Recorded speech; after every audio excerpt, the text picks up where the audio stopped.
Torej, kot rečeno, policija me ne jemlje resen. Dvakrat sem jih že klicala, sem jim razložila vse. Vse je logično, ve se, da tole ni ljubezenska situacija tamle med njima, ampak da ga je pripeljala s tem namenom, da mene tule napade pa ukrade, pa ziritira, pa da je gangstokerka.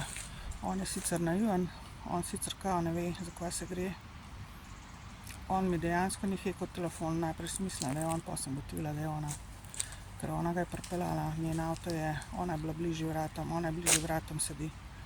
In ona mi heka telefon in ona ga zdajle pumpa pred meni. In gangstokerka je plačana politično od strani ne vem koga, kogarkoli že.